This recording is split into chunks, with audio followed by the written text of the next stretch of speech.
So hello hello. हाय भाई लोग, क्या हाल चाल। भाई फेडरलिज्म आज स्टार्ट कर रहा हूँ मैं। सिविक्स का चैप्टर नंबर 2 यहाँ लिख के लाना भूल जाता हूँ भाई, चैप्टर नंबर 2। बाकी ठीक है ना। फेडरलिज्म चैप्टर नंबर 2 है सिविक्स का।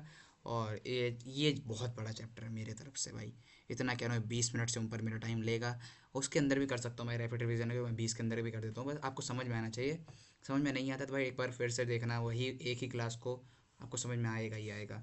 चलो फिर मैं आगे स्टार्ट करता हूँ क्लास को। Topic to be covered federalism है।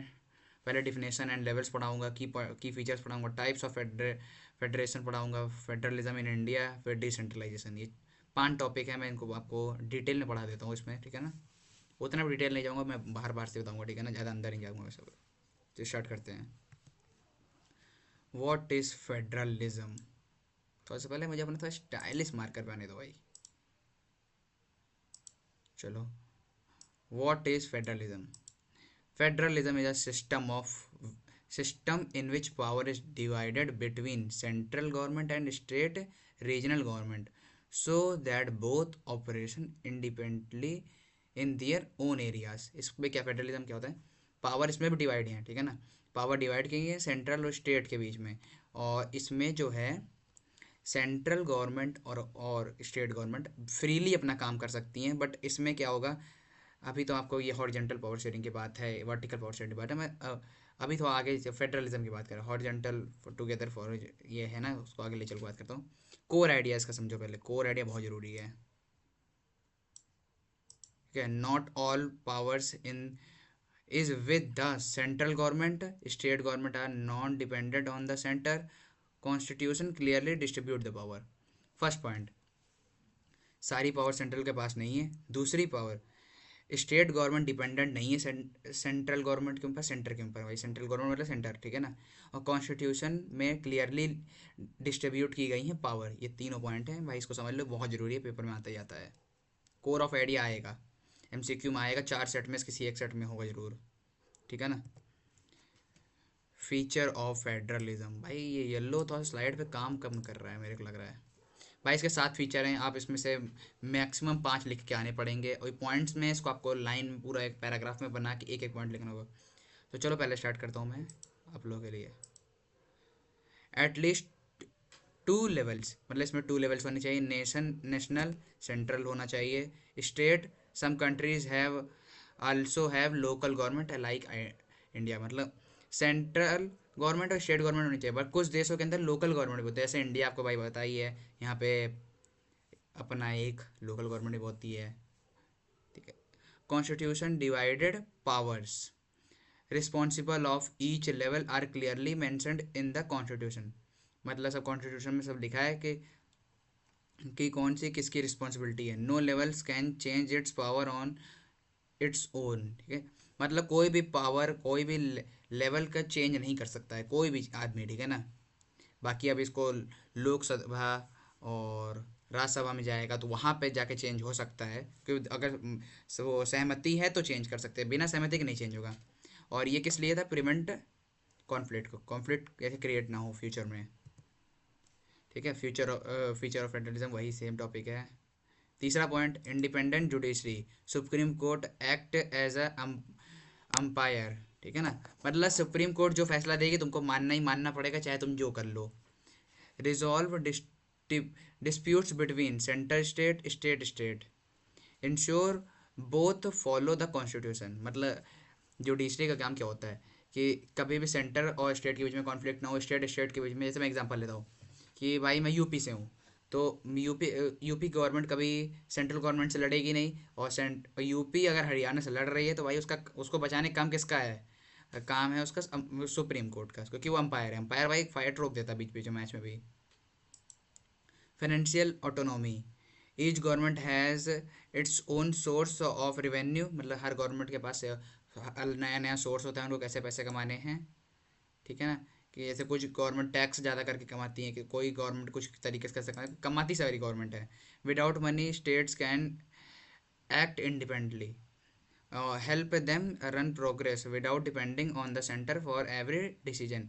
मतलब फाइनेंशियल ऑटोनॉमी, मतलब बिना पैसे के भी स्टेट अपना इंडिपेंडेंटली काम कर सकती है, और वो हेल्प कर सकती है विदाउट रनिंग डिपेंडेंटली, मतलब कोई भी स्टेट गवर्नमेंट बिना सेंट्रल गवर्नमेंट की परमिशन से अपना पैसे वाला काम देख सकती है, क्योंकि भाई ये फाइनेंशियल ऑटोनॉमी में आ जाता है, फीचर है फेडरलिज्म का एक। और पांचवा फीचर है written constitution. Written constitution is necessarily clear to the divided of power, protect rights, maintain balance. Indian constitution is one of the largest in the world.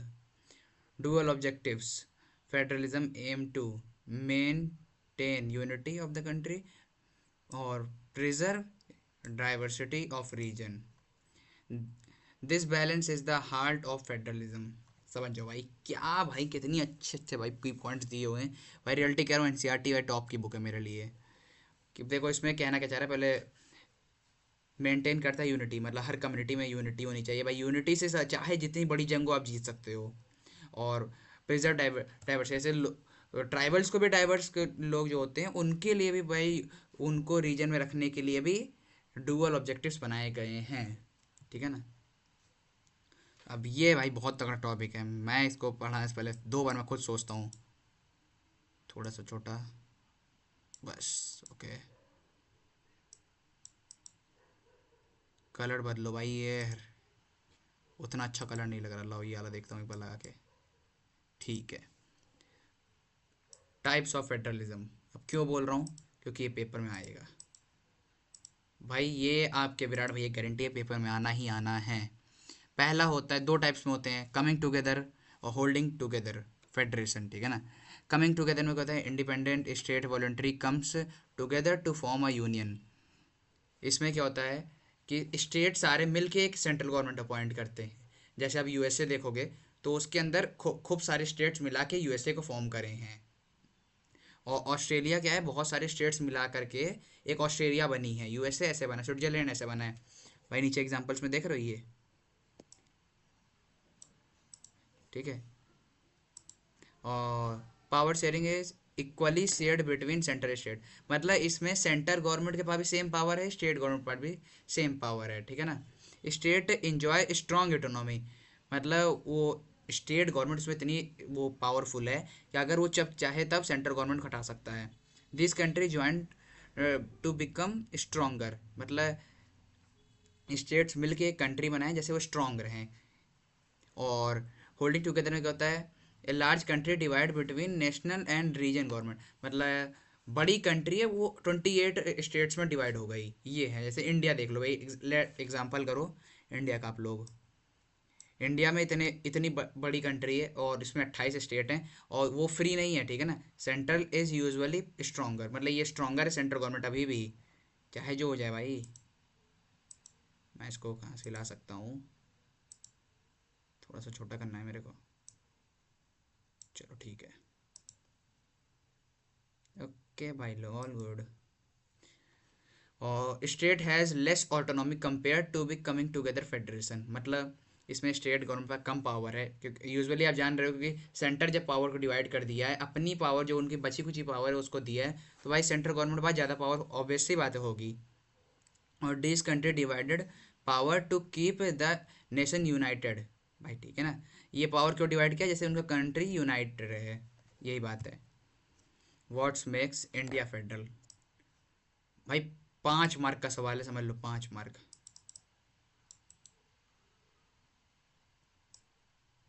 ये कैसे भाई, इतना बड़ा क्यों चल रहा है भाई।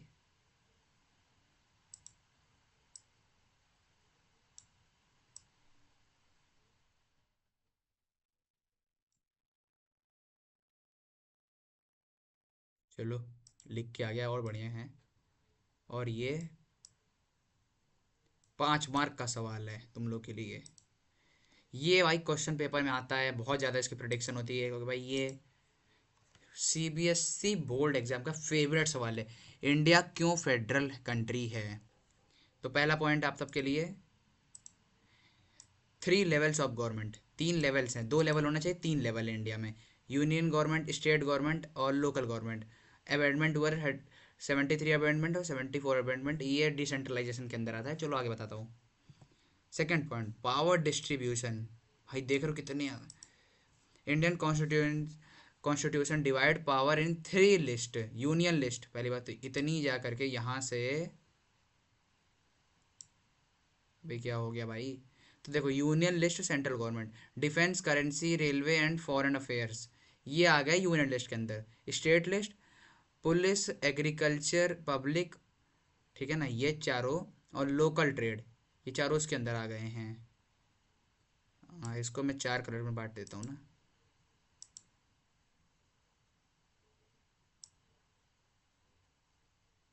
ये आ जा, ठीक है। अब मेरे को चाहिए रेड कलर।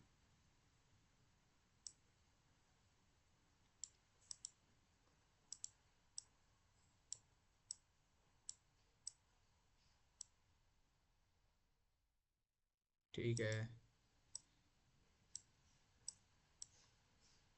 अबे यार, ये तो दिक्कत हो गई भाई।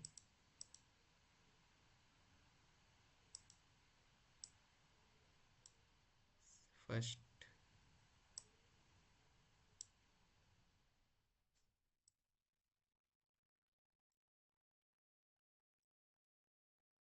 Second, third. हाँ तो भाई लोग देखो समझो, ये 3 लेवल है। स्टेट लिस्ट में क्या होगा? स्टेट गवर्नमेंट होती है, पुलिस, एग्रीकल्चर, पब्लिक है, हेल्थ और लोकल ट्रेड, ये इसमें आ गया। और कॉन्करेंट लिस्ट दोनों का, बोथ गवर्नमेंट का, जैसे education, marriage and divorce, forest, electricity.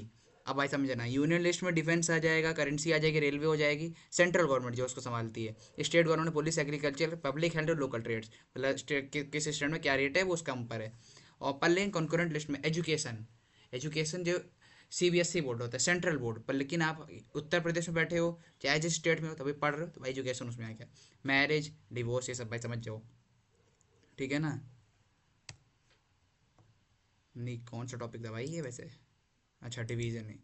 और तीसरा पॉइंट आपके लिए, पिंक कलर निकालो भाई, पिंक कलर बढ़िया लग रहा है।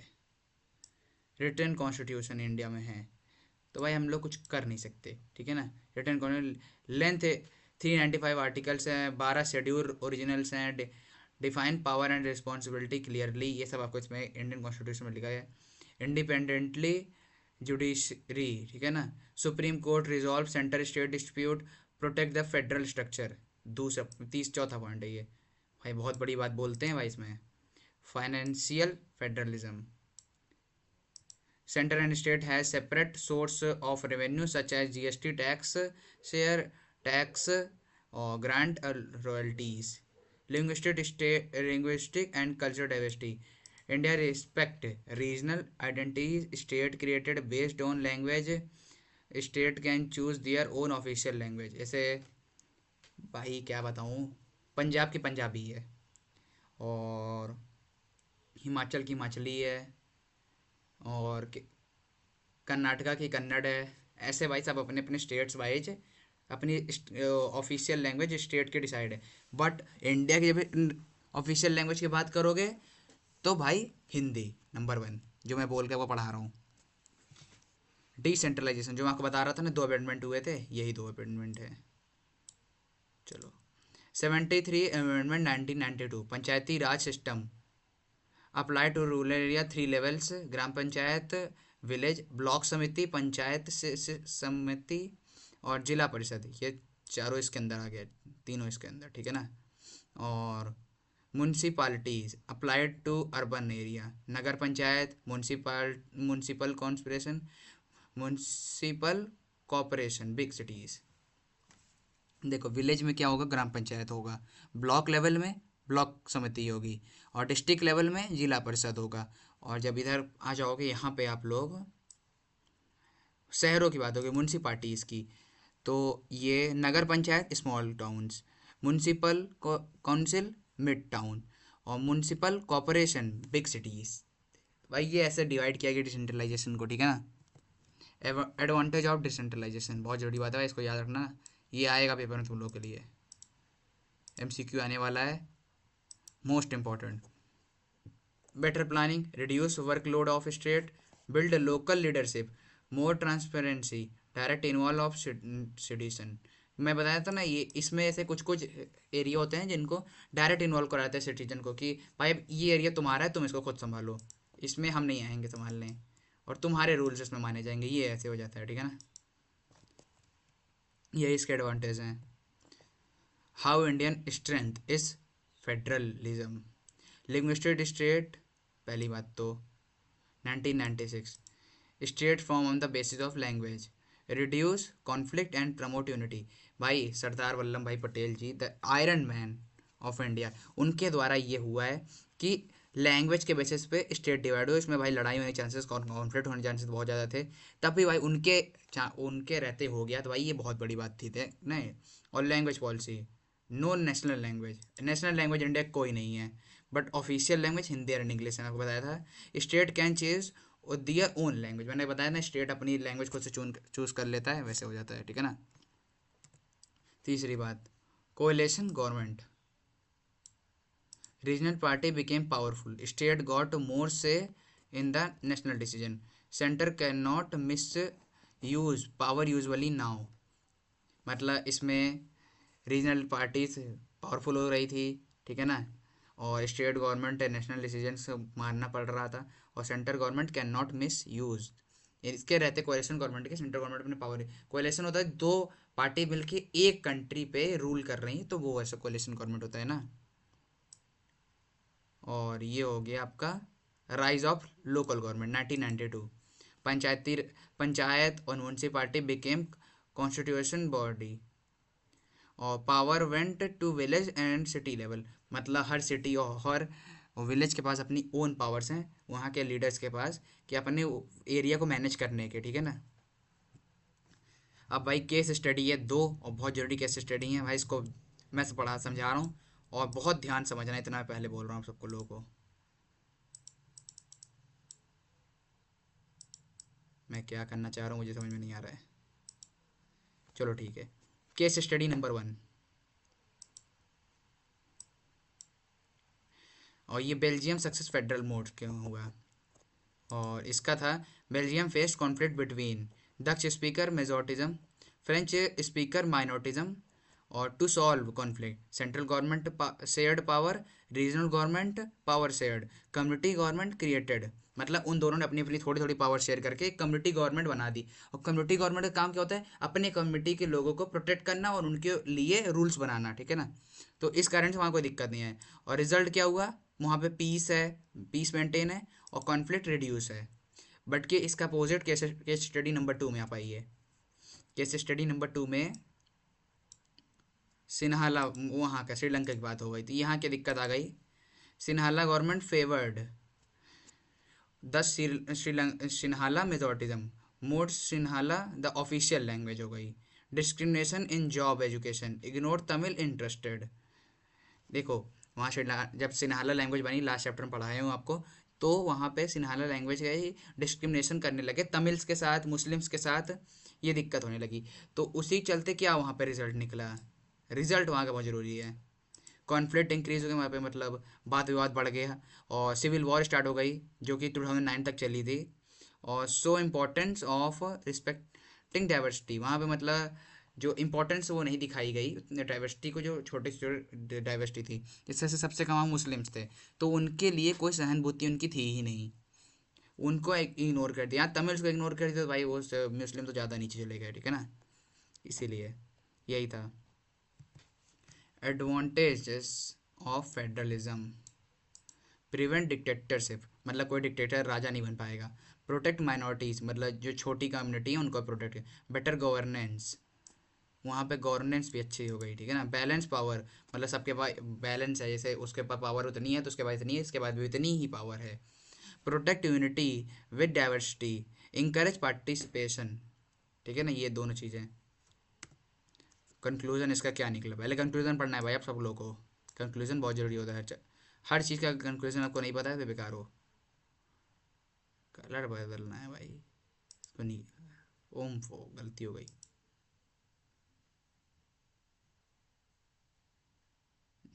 चलो छोड़ो फिर, ठीक है। Federalism is the backbone of Indian democracy, it's ensure shared power, respect for diversity, strong administration, peace in the diverse nation. क्योंकि भाई इतने सारे इंडिया में लोग रहते हैं, अप्रॉक्स 150 मिलियंस इंडिया की आबादी हो चुकी है, और हर टाइप के लोग हैं, हर लैंग्वेज के लोग हैं इंडिया में, तो बेसिस पे हैं। तो भाई उसमें लड़ाई ना हो, इसलिए फेडरलिज्म बहुत बड़ा मेजर रोल प्ले कर रहा है और बहुत अच्छी चीज़ है ये फेडरलिज्म। मेरा मानना है कि भाई सिन्हाला लोग जो गलत करे थे वहाँ पे श्रीलंका में, तो भाई उसको सही करके उनको करना चाहिए था फेडरलिज्म। अगर उस समय फॉलो फेडरलिज्म कर दिए होते ना, तो आज उनके साथ कोई दिक्कत ना हुई होती। बट देर समझ में तो आया ही। चलो फिर आगे चलो। तो भाई आज मैं क्या कहते हैं अप्रॉक्स 10 शॉर्ट आंसर लाया हूँ, 10 लॉन्ग, 5 लॉन्ग आंसर लाया हूँ, एक दो लॉन्ग आंसर है और 10 एमसीक्यू है, ठीक है ना। तो इसको आपको आपको सॉल्व करके रखना है अपनी कॉपी में। Define federalism. Federalism is a system of governments in which the power is divided between central authority and various state government, ठीक है ना, जो पढ़ाया हूँ। What is union list? Subject on which the central government can mix law. Union list पे central government बनाती है क्योंकि union government काम होता है। Give one example of a concurrent list. Education, foreign, forest और marriage, divorce। आपको पढ़ा चुका हूँ भाई पूरे चैप्टर में। अमेंडमेंट पढ़ाया हूँ। लो भाई लो। Which amendment introduce panchayati raj? 73 constitution amendment करा था। Which type of federation is India? Holding together federation है, ठीक है ना। Name the highest court in India? Supreme court. Decentralisation, transfer of orbit power from central to state government to local government. मतलब decentralisation में central और state government अपनी power को divide, वो लोकल गवर्नमेंट को सौंप देती हैं थोड़ी थोड़ी, तो भाई वो डिसेंट्रलाइजेशन हो जाता है। Which country is an example of coming together federation? USA हो गया। Which what does the constitution says about India's national language? India has no national language. National language नहीं बट ऑफिशियल लैंग्वेज हिंदी और English है, ये बात याद रखना, always be learn. Okay. Name the 3 levels of Indian government in India? Union, state, local government, 3 levels में है, ठीक है ना। शॉर्ट आंसर थोड़ा ज़्यादा है।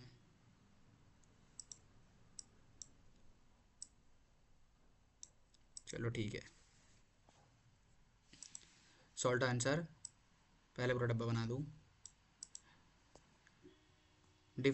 Differentiate between coming together and holding together. Coming together में इंडिपेंडेंट स्टेट होते हैं, ज्वाइन टू फॉर्म ये करते हैं, और होल्डिंग टुगेदर में वो कंट्री डिवाइड करती है स्टेट्स में पावर, ठीक है ना, ये होता है। और explain the 3 list mention in the constitution? Union list, state list, concurrent list, तीनों लिस्ट उसके बारे में सब लिखा है, पढ़ लेना भाई, इसको मिस मत करना। लॉन्ग आंसर एक ही लाया हूँगा, नहीं नहीं 2 हैं। मैंने बोला था ना डिटेल फीचर पूछे जाते हैं एग्जाम में, तो भाई यही है। Explain in detail the feature of federalism? 2 or more level of government, division of powers, supremacy of the constitution, independent judiciary, financial autonomy, dual objectives। वैसे इसमें 7 होते हैं, ये तो 6 होते होंगे, मेरे को इतना अच्छे से आइडिया नहीं आ रहा अभी, तो पर लेकिन होते हैं 6-7 के करीब होते हैं। तो भाई 6 के साथ आपको पूरे पूरे लिखने हैं। 5 मार्क का ही क्वेश्चन है, ओके, आप लोग के लिए लिख देता हूँ।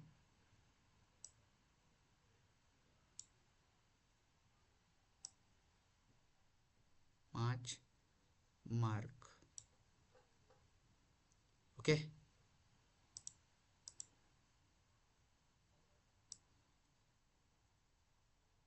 चलो 5 मार्क का ही क्वेश्चन है आप सबको लोगों को, इसको आपको पढ़ना ही पढ़ना है, ये वाला क्वेश्चन, और जिसके बाद मैं जो क्वेश्चन स्टार्ट कर रहा हूँ ये वाला।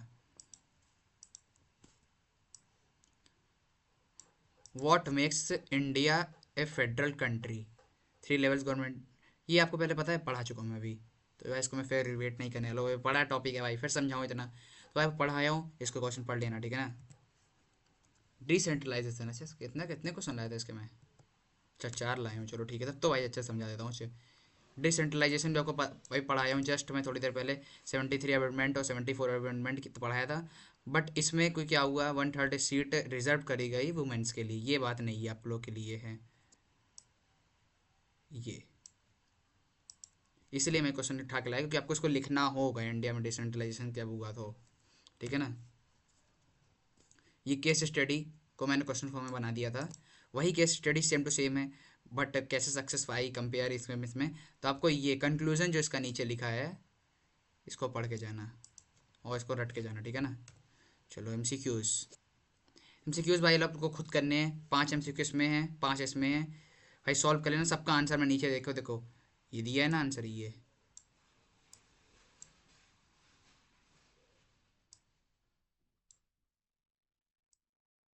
लो, ये लो भाई लोग। सब काम करके मैं जाऊँगा, टेंशन ना लो, क्लास जब एंड होगी तो मतलब तुमको सब कुछ उसमें हुआ रहेगा।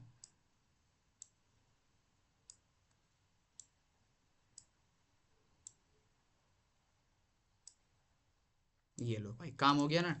ये सब इसके आंसर हैं, पाँचों 5 के, उधर 5 के 5 का ऑप्शन है। 10 एमसीक्यू में टोटल आया था। अब क्या करना है, रिवाइज होल क्लास करना है, मतलब पूरा लेक्चर को एक बार फिर से देखने के मैंने लेक्चर देखो नहीं, एनसीईआरटी हार्ड से रफली रीड कर लेना, हार्ड से रीड करना, हार्ड से रीड करना। और सॉल्व जितने क्वेश्चन मैं अभी आपको पढ़ाया हूँ उसको एक बार फिर से आपको देखना है और एक बार लिख के कॉपी में सॉल्व करना है, ठीक है ना। Bye bye, see you, sayonara, फिर मिलूंगा किसी नई क्लास में।